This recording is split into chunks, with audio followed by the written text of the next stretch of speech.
Pemirsa seri pemahaman Skriptura yang saya kasihi dalam Kristus Yesus, kita akan membahas seri SPS ke-8, yaitu Gerakan Membaca Kitab Suci 3 Pasal Sehari. Hari ini, kita akan membahas Amos 1 ayat 15 yang akan diparalelkan dengan Matius 5 ayat 10 dengan judul Menyampaikan Suara Kebenaran. Amos pasal 1 ayat 15 berbunyi demikian.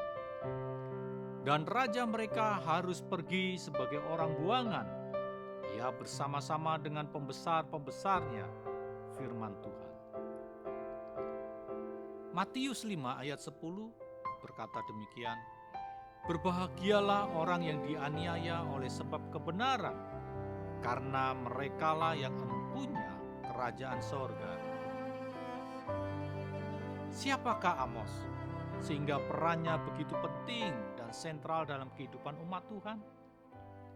Karya pelayanannya diabadikan di salah satu kitab yang dimuat di dalam Perjanjian Lama. Ia bukanlah anak seorang nabi, imam, atau raja Israel, atau Yehuda. Ia adalah seorang pekerja di ladang, sebagai gembala dan pemetik buah di kampung Tekoa, daerah pinggir Israel. Namun, Tuhan memberinya penglihatan, lalu memanggil dan mengutusnya, menyampaikan nubuat-nubuatnya kepada bangsa-bangsa lain, juga kepada Israel dan Yehuda.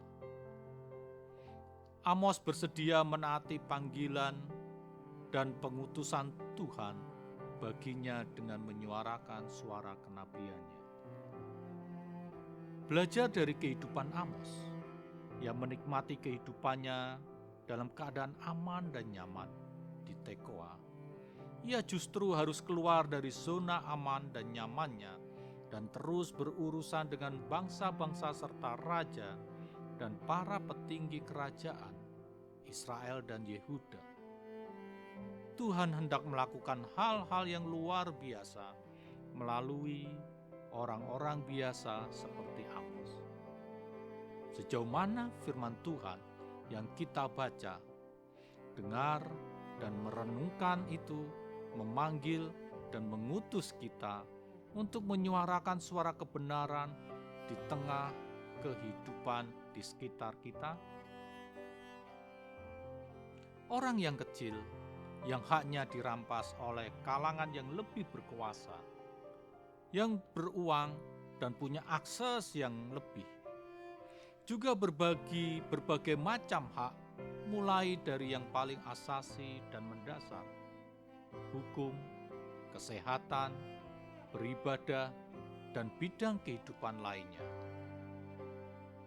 Bersediakah kita meninggalkan zona nyaman dan aman yang sedang kita nikmati untuk kita bergelut di tengah derita sesama? Pertanyaan yang selalu menghadang kita adalah, apa yang kita bisa? Adakah resiko dan konsekuensinya? Atau jangan-jangan menjadi bumerang bagi kita? Belum lagi keluarga, kolega, atau komunitas persekutuan atau gereja. Kita menentang karena ketakutan akan akibat yang akan mereka terima.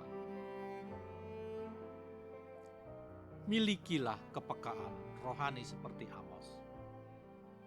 Akan tiba saatnya kita berani menolong orang lain dan siap menghadapi resiko sosial yang muncul. Karena yang menyuarakan suara kebenaran adalah yang empunya kerajaan sorga. Matius 5 ayat 10. Amos telah membuktikan dan Tuhan Yesus telah meneladankan dengan sempurna. Mari kita melanjutkannya. Amin. Soli Deo Gloria.